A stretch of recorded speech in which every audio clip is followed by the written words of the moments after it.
अस्सलामुअलैकुम, welcome back to my channel Mustafa home kitchen. आज आप लोग के लिए बहुत ज़बरदस्त सा फ़ालूदे की रेसिपी लेकर आई हूँ, वो भी होममेड फ़ालूदा।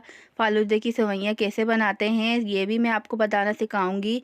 और विदाउट इसकी मशीन आती है, इसकी विदाउट मशीन से बनाना सिखाऊंगी, तो वीडियो को एंड तक ज़रूर देखिएगा।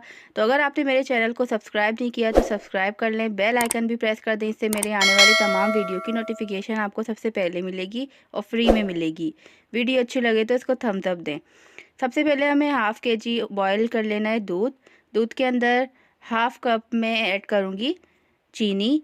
चीनी और दूध को और इलायची मैंने ऐड करी है, मोटी मोटी सी दरदरी सी कूट ली है। इसको अच्छी तरह से पका लेना है दूध को।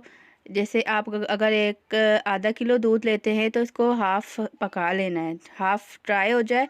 फिर उसके बाद इसके अंदर बादाम पिस्ते वगैरह खोया ऐड करना है। अगर आपके पास कंडेंस मिल्क है तो कंडेंस मिल्क भी इसके अंदर डाल सकते हैं, टेस्ट ज़ुबाला हो जाएगा इसका। और बहुत से लोग इसकी क्वांटिटी बढ़ाने के लिए जो डबल रोटी होती है उसको भी चूरा करके डालते हैं, लेकिन वो बहुत अच्छी नहीं लगती टेस्ट के अंदर और बहुत ज़्यादा चीनी उसके अंदर डलती है। तो मैंने खोया ले लिया हाफ़ कप ही, हाफ़ कप चीनी है, हाफ़ कप खोया है। अब इसमें ये दोनों चीज़ें मैं ऐड कर दूँगी और अच्छी तरह से इसको मिक्स करना है, खूब यकजान पेस्ट सा बना लेना है, गाढ़ा सा। जब ये पेस्ट बन जाएगा खूब इसको देखें, ये अच्छी तरह से ये येलो कलर इसका ब्राउन, डार्क ब्राउन सा कलर भी आ जाएगा। पक पक के दूध हमारा जितना जलेगा उतना ही अच्छी हमारी कुल्फ़ी जमेगी। ये बस हो गया है, मैं इसका चूल्हा बंद कर दूँगी। चूल्हा बंद करने के बाद इसको रूम टेम्परेचर पे पंखे के नीचे इसको खूब अच्छी तरह से ठंडा कर लेंगे। ठंडा करने के बाद ये मेरे पास कुल्फ़ी के मोल्ड्स हैं, ये मैंने 200 रुपए के लिए थे। बहुत अच्छे हैं, अगर आप लेना चाहें तो ले सकते हैं, और अगर आप एक बॉल के अंदर भी बनाना चाहें तो बना सकते हैं। बग़ैर कुल्फ़ी में नहीं बनाया, बॉल के अंदर बना लें और एयर टाइट जार करके बंद करके रख दें ओवरनाइट। एक दिन पहले आपको ये कुल्फ़ी बना के रखनी है, फिर दूसरे दिन आपको इसके फ़ालूदा अगर चाहिए तो फ़ालूदा बना लें दूसरे दिन। तो अच्छी तरह से इसको कवर ढक दूँगी, टाइट करके लगा दूँगी। इतनी सी भी इसके अंदर हवा नहीं जानी चाहिए, वरना इसके अंदर क्रिस्टल पैदा हो जाती है। ये कुल्फ़ी कड़क कड़क जो बर्फ़ वाली हो जाती है ना, बर्फ़ जम जाती है, वो ना होना चाहिए।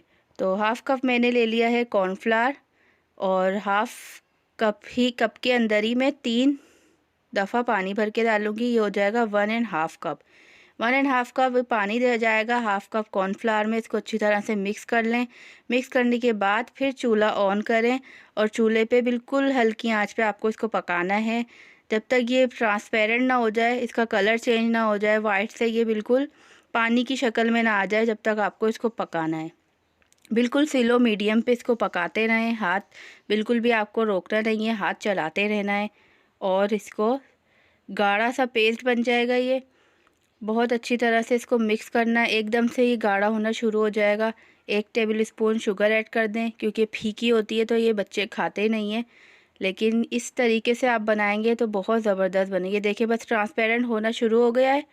बस इसको मैं थोड़ा सा और मिक्स करूँगी, इसके लम्स वगैरह सब ख़त्म करने। अच्छी तरह से मिक्स कर लेंगे। ये देखिए बिल्कुल ट्रांसपेरेंट वाइट हो गया है, पानी का शक्ल जैसी होती है। बस इसके अंदर हमें बर्फ़ का पानी ऐड करना है। बर्फ़ क्यूब्स हो तो आपके पास आइस क्यूब्स, वो डाल दें और एक पाइपिंग बैग में भर लें। पाइपिंग बैग में भरने के बाद थोड़ी सी आपको नोक काटनी है आगे से, और ये सारी सिवैयाँ की शेप जो है आपको आसानी बन जाएगी आपकी। और बहुत गर्म होता है इस वक्त ये पाइपिंग बैग। अगर आप किसी शॉपर वगैरह में बना रहे हैं तो कपड़े से पकड़ लीजिएगा, बहुत गर्म होता है, हाथ में जलने का ख़तरा होता है, हाथ जल ना जाए। तो बहुत एहतियात से आपको बनाना है और बहुत सुकून से बनाना है। ठंडा पानी और बर्फ़ हमने इस वजह से लिया है कि ये बिल्कुल इसके अंदर जाके सेट हो जाएंगी, घुलेंगी नहीं और बिल्कुल कड़क हो जाएंगी जाकर एकदम। इसको पानी के अंदर ही रखना है, अगर आपको दूसरे दिन भी यूज़ करना है तो पानी के अंदर ही रखें, फ्रिज के अंदर रख दें। ये बहुत ज़बरदस्त सी बाहर की तरह बिल्कुल रेडी हो चुकी है। दूसरी तरफ मैंने तुकमलंगा ले लिया है, इसको मैंने एक सादे पानी में भिगो दिया था, साइड में कर दिया। अब थोड़ा सा हम सेवइयाँ डाल लेंगे गिलास में फ़ालूदा बनाने के लिए। आपकी मर्ज़ी है, आप कितना भी फ़ालूदे की सेवइयाँ डालना चाहें वो डाल दें। और जो मैंने तुख मलंगा भिगो के रखा था, ये देखें कितनी ज़बरदस्त से लंबी लंबी सी इसकी वो बनी है सेवइयाँ, और बिल्कुल बाहर की तरह बनी है। मैंने भी इसको फ़र्स्ट टाइम ही ट्राई किया है, पहले मैंने एक दफ़ा बना के देखी थी, फिर दूसरी दफ़ा वीडियो में बनाई है। बहुत ही अच्छी लगी घर वालों को भी। आप भी ज़रूर बनाइएगा इस तरह से। रूह अफ़ज़ा ऐड कर दें इसके अंदर साइडों में, एक डिज़ाइन सा बन जाएगा रूह अफ़ज़ा का। और रूह अफ़ज़ा तो वैसे भी ऐड होता ही है फ़ालूदे के अंदर। अच्छी तरह से इसको, जो हमारी मैं कुल्फ़ी निकाल ली है, थोड़ा से पानी में डिप करेंगे, 1 सेकंड के लिए डिप करके फिर मैं कुल्फ़ी इसको निकाल लूँगी। आराम से ये निकल जाती है। निकालने के बाद हम इसको अपने गिलास में ऐड कर दूँगी। अगर आप चाहें कट करके डालना चाहें, कटिंग करके डालना चाहें तो कटिंग करके डाल दें। और ये गर्मी बहुत है, गर्मी की वजह से ये मेल्ट बहुत जल्दी हो रही थी, तो मैंने ये बना के दोबारा से डीप फ्रीज़र में रख दी थी। जब अच्छी तरह से ठंडी हो गई सेवइयाँ वगैरह, फिर इसके बाद ऐड खाई हम लोगों ने।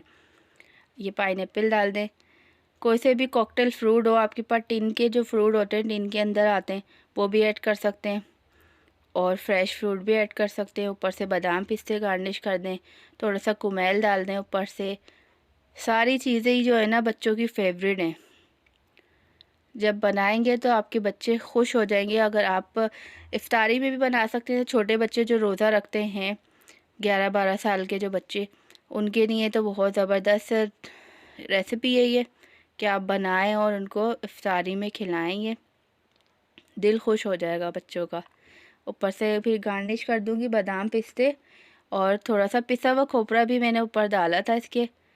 अच्छा इसका लुक आ रहा था। तो उम्मीद है कि आपको मेरी ये वीडियो ज़रूर पसंद आएगी और ज़रूर ट्राई करिएगा अपनी मेरी ये रेसिपी। और मुझे दुआओं में याद रखिएगा।